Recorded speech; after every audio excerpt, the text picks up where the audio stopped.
I mean, again, I don't see how anybody beats UConn, and nobody yet has been able to figure out how to guard Zach Edey. So it will be interesting to see.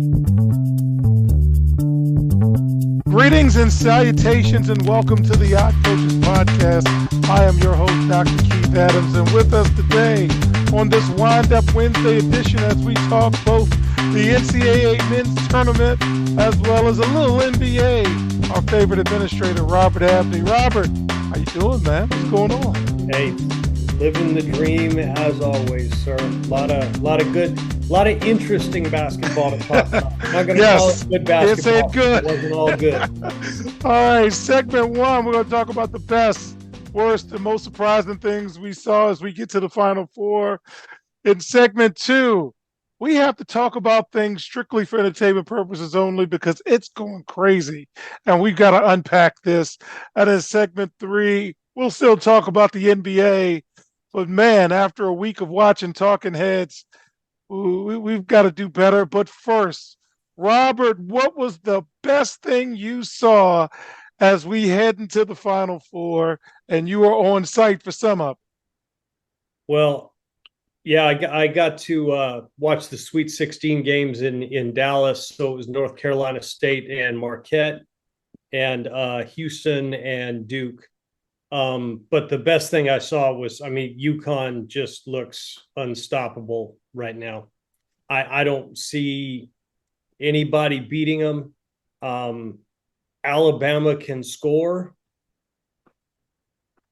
but I mean, they haven't really been guarding anybody, and I don't think anybody can beat UConn. They just look really, really good right now. So along those lines, can't lie, I've been flipping back and forth more this year than at any other time between the men's and the women's tournament, and I wasn't paying attention to the UConn game. And then it happened. 30-0 run. I don't care who you're playing, what level or anything. You roll off a 30-0 run. That's the best thing I have seen so far in this tournament. So, Robert, what's the worst thing you saw? Um, I actually wanted to add one more good thing. Go right ahead. I mean, Purdue making it to the Final Four. My mom was an Indiana grad, so it's hard to say good things about Purdue. Zach Edey may not be much when he gets to the end. He may not be a real good NBA player, but he picked up his team and carried them to the Final Four. On Sunday. I mean, he scored 40, and I mean, who's gonna? And he played 39 minutes. Let's say that too. 39 minutes and at 7'4". The 7'4" guys don't play 39 minutes in a 40-minute game. Do I think they can beat UConn? No. I think the matchup between him and Clingan is going to be interesting, but in the end, if I'm UConn, I say, okay, Zach Edey can do whatever he wants, and we're going to shut everybody else down. So I can see that happening. Well, I'm glad you mentioned Zach Edey. I'm glad you mentioned him. The worst thing that happened, I was there in Dallas when Jamal Shed from Houston went down, rolled his ankle, I guess, and you could tell immediately because they took him straight back to the locker room. He was not on the bench for the remainder of the first half. And I mean, it's really a tribute to how hard they play and how bought into what they do Houston is, that they managed to keep the game as close as they did, because he is their everything. And in the end, that's probably why, I mean, that's why they don't win. I'm not saying they win if he is there, or that they win today if he's there. But it was going to be awfully difficult for them once he went down. Yes, and again, I'm agreeing with you for very selfish reasons. When I saw him go down, took me back to 2004 and our state championship game. Following is on fire. He scored 7 points, clean as a whistle, beat a guy, same type of injury, and Following was able to come back, play and limp, and Willis read it. But I've been there, and to see a guy like Kelvin Sampson just get so close, and he had a good team. So I understood, and selfishly, I thought about my own situation with that, and man, that's just tough because he was the heart and soul of that team. That Yeah. team deflated as soon as he was off the court, and I totally understood. So, Well, and I will say, I will also say this. I mean, um, again, being in Dallas, it was a great environment. It was loud, a lot of fans, people going nuts. Everybody was civil. I didn't see anybody being jerks or anything like that, so that was cool. The basketball was less than aesthetically pleasing, shall we say? yeah, those are some Not tough a games to watch. Yeah, not a lot of flow. It's basketball is better when the ball goes in the basket. And when you have games like that where teams are struggling to score and just really not able to not only not score, but not really even get into an offensive flow, it's tough to watch. Now, what I was really surprised by it was NC State because first of all, those guys can guard. And I Mhm. don't know what their story was over the course of the season. You see on social media all over the place how, if Virginia doesn't miss that free throw, and they don't make that last second 3-point shot to send the game into overtime, they're not even in the tournament. And that may be true. And I don't know what happened leading up to the ACC tournament, but I mean, they are playing together. They play well together, and they they defend the perimeter. They make it really hard for the other team to get into what they're trying to get into.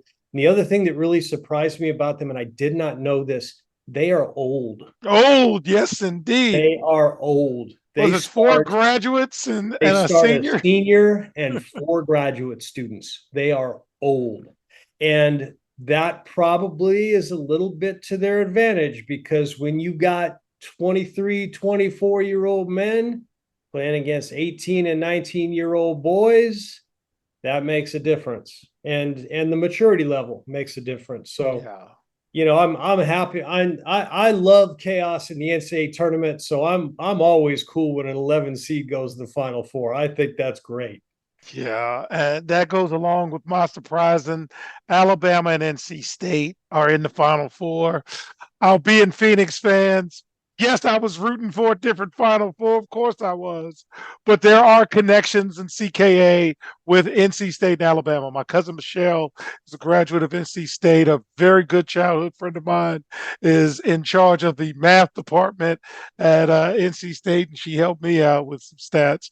And also, buddy of mine from GCU is a Roll Tide guy. So that's the most surprising thing, that we got a football school in, and we got the third best team in the triangle in the Final Four. So, Robert, we've got it out there. And of course, I've got a wrestling angle to it. We got UConn against Alabama.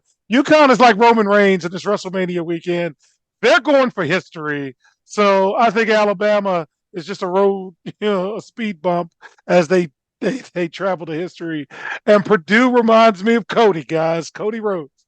They got a story to finish, and they lost to possibly the worst team in the history of the NCAA tournament last year because their guards didn't know how to play with the big fella. Well, this year, for whatever reason, they shot better threes, they did better drills. Somebody said they were working with Baylor's assistant coaches. I don't care what they did. They got a story to tell, and NC State are in the way, and I don't know if you're going to be able to handle it. What do you think, Robert?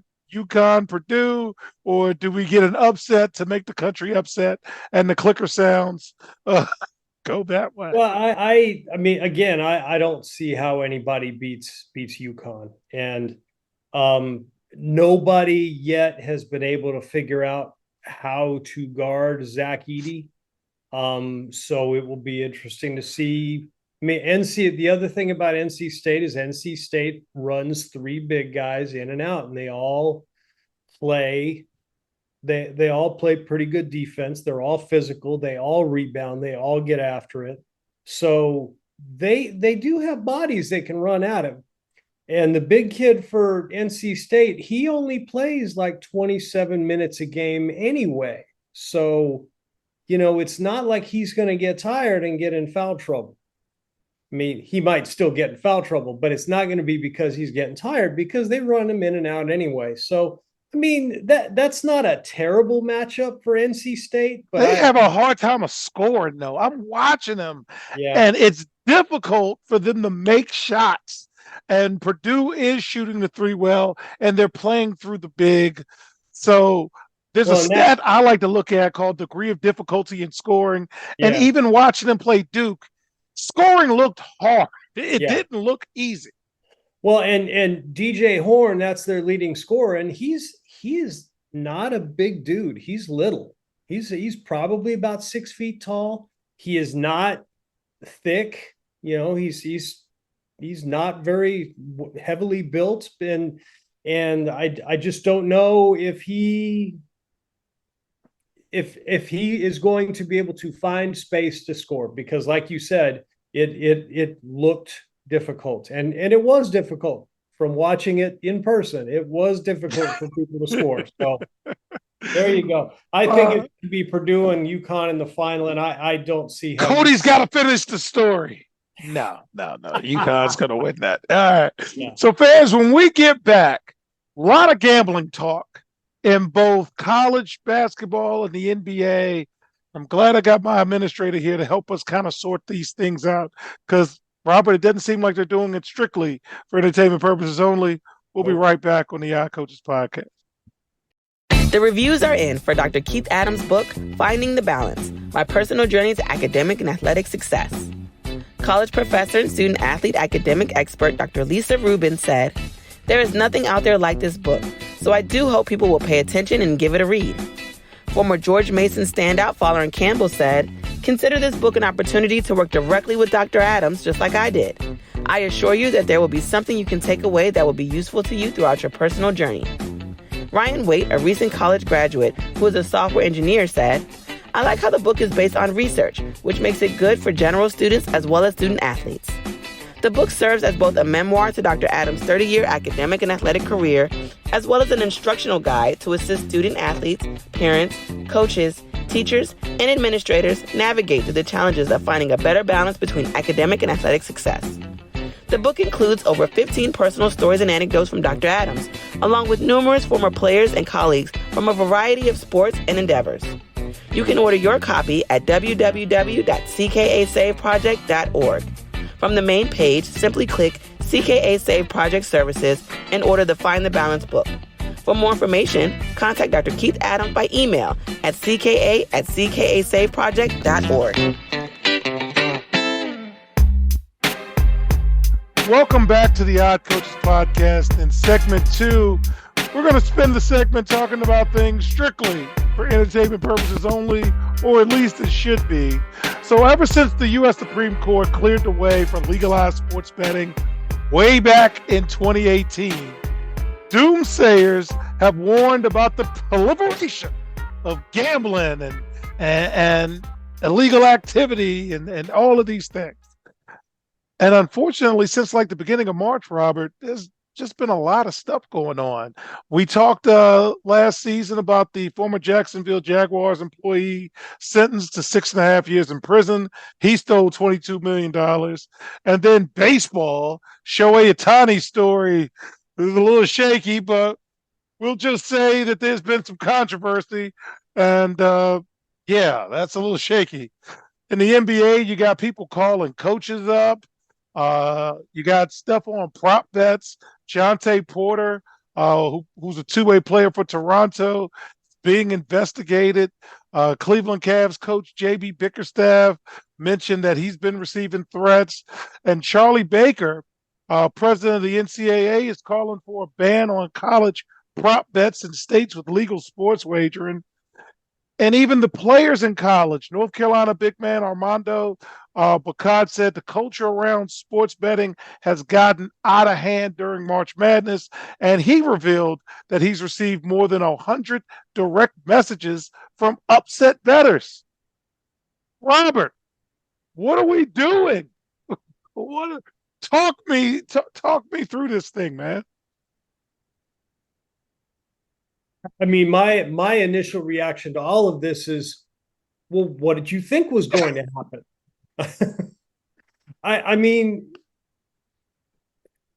in the day and age we live in, with social media and the ability to message these people directly, immediately, and being able to hide behind an online persona and making gambling easy, and I partake for entertainment purposes. I do not use any of the online platforms. When I do bet, I'm at a casino and I place a bet in a casino sports book. That's when I do it. That's what I do. And that's fine. There's nothing wrong with that. But when you make it as easy as it is to get on Facebook, this is the kind of thing, this is the kind of thing that's going to happen. And I don't know what the answer is. I do know that, if I'm a school, if I'm a college athletic director, heck, even if I'm a high school athletic director right now, I'm talking to my kids and I'm talking to my coaches and I'm talking to, if it's a high school, I'm talking to my parents and I'm saying, we don't do this. Do not ever bet on anything. Don't bet. Because what happens is it calls us, it calls what we're doing into question. And if you're a college basketball player and you're placing bets online, and you get yourself upside down, it's not out of the realm of possibility that people come back and say, hey, you better find a way to make this right. Here, let me tell you how you can do it. And then you start, I'm shocked we haven't had another point shaving scandal. I really am. I'm shocked that hasn't happened. And it may already have happened and we just haven't found it yet. And I love the fact that you say, what did you think was going to happen? We're in public education. You're not getting rid of cell phone. It's here. Now, you can have all your rules and your regs, but you got to teach them how to use it responsibly, because there's a lot of good things that can come, educationally speaking, from the use of a cellular device. Same thing with what we even call on the show week after week. It is strictly for entertainment purposes only for us. That's a real thing for me. Now, I'm a cheap cat, and I'm the worst kind of gambler for Vegas and all of these online platforms, because I bet with strict limits, really strict limits, to the point where it's comical to guys like you who are my friends. Like, what did you do? Put $2 on it? No, 5. Ha ha. And that's why my wife doesn't care. She's like, call me when you do something to make us nervous. But it is an educational thing for me. None of these things have been rolled out with guardrails. Everything has been willy-nilly, and it is so easy. ESPN has it on the background. Fox Sport, everybody is culpable with this. The NFL. So when you have people who partake, what did you think was going to happen? So education has to be important, but we can't have people calling coaches. We can't have people bothering players. So I don't know how you stop that. I really don't know how you stop that. Yeah, with the college kids, I would agree with a ban on prop betting. But the other stuff, you're like, oh, gosh, over, under, spread, this, that, and the other. And the entire month of March is bet city for everybody. Yep. Even the casual. I got guys that I work with whose kids bet on mascots. But it's fun, it's entertaining. As a teacher, we teach geography with this. Hey, where's Oakland at? California? No, Michigan. How's Oakland and Michigan? Let's have that conversation. Whatever. But yeah, it's crazy. And I just had to have a conversation Well, with you about it. and I think that, I mean, the NCAA is really in trouble now. I mean, you want to talk, I mean, that first of all, oh, they're going to call for a ban on prop bets. Great. We're going to listen. And they're in this position because same thing as NIL, same thing as transfer portal. They did not do anything to be proactive and think about the potential ramifications and say, here's what we're doing. And here's how, here's what we're going to try to do. We're going to lobby legislators. We're going to get legislators to say, okay, these are the guardrails between which we're going to operate. Here's the backstop in case we have, somebody that gets outside the guardrails. Yet they didn't think about any of that. And because they didn't think about any of that, they're in the situation they are now, where they're having to react to all of this stuff, because I'm telling you, it's just a matter of time before a story comes out from this year's March Madness that there were weird bets placed on this game, and it's a matter of time. And Yeah. and none of it's good. None of it's good. No. And speaking of not being good, when we get back, we're going to talk about the play-in teams and how the national media keeps beating this dead horse. We've got to stop this. We'll be right back on the Odd Coaches podcast. Why should student athletes use the CKA SAVE Project academic and athletic consulting services? Over the past 15 to 20 years, colleges, universities, professional sports teams, business organizations, and others have increased their use of consulting services to improve their decision-making processes and results.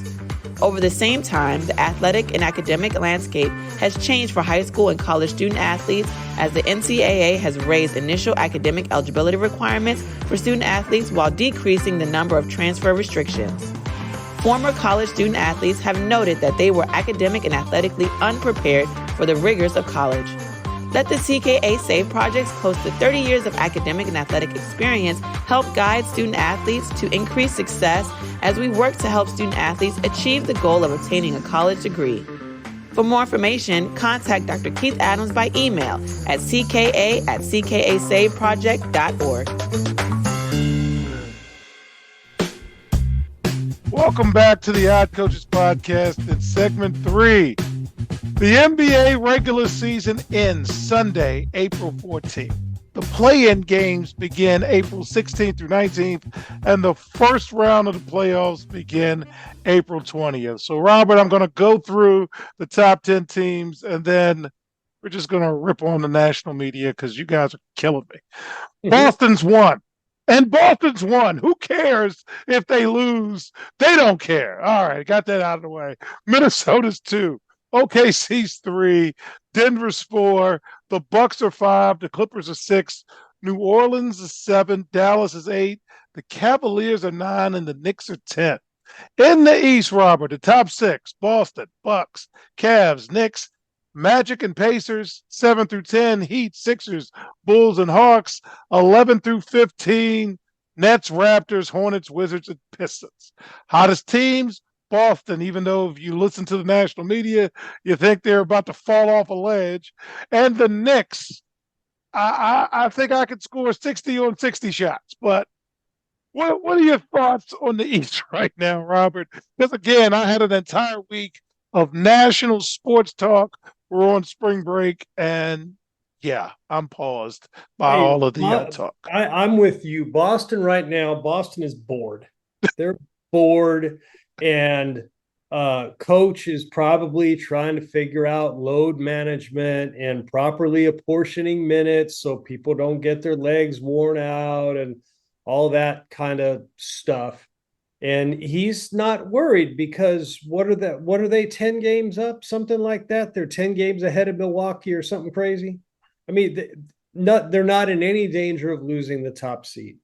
But they Um, lost leads, and they lost at the end, and the Hawks are a tough matchup. no, Applesauce, alfalfa, no, applesauce. no, no.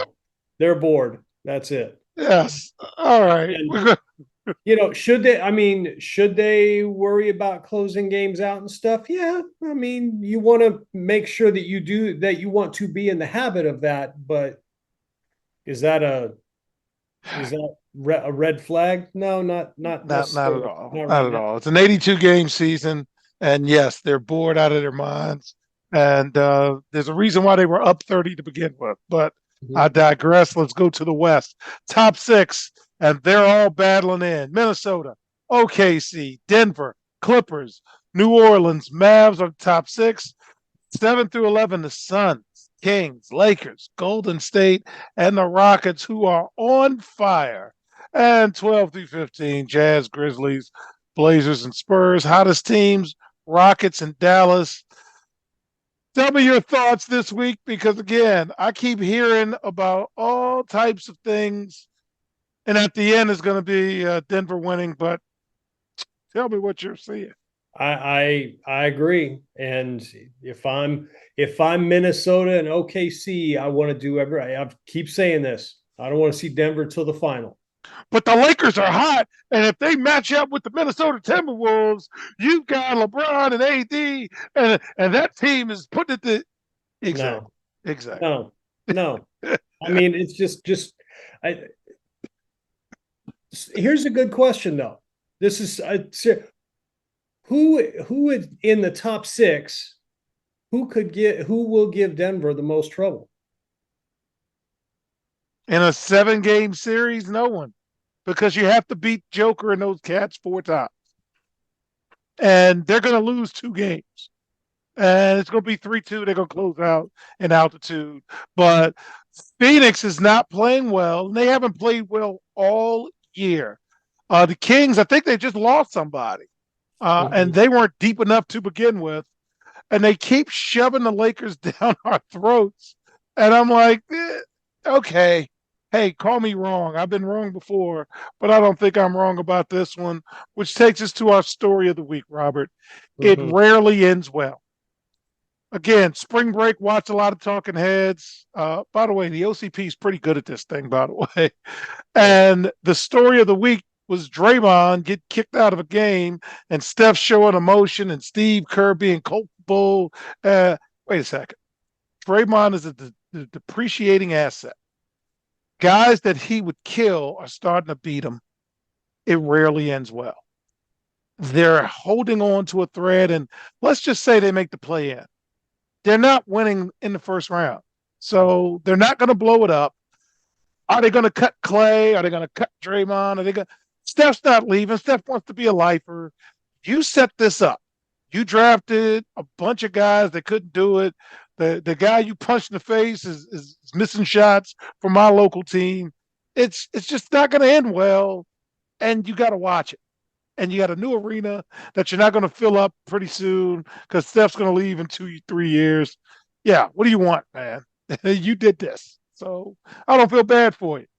Am I just being mean, Robert? Or No, no, because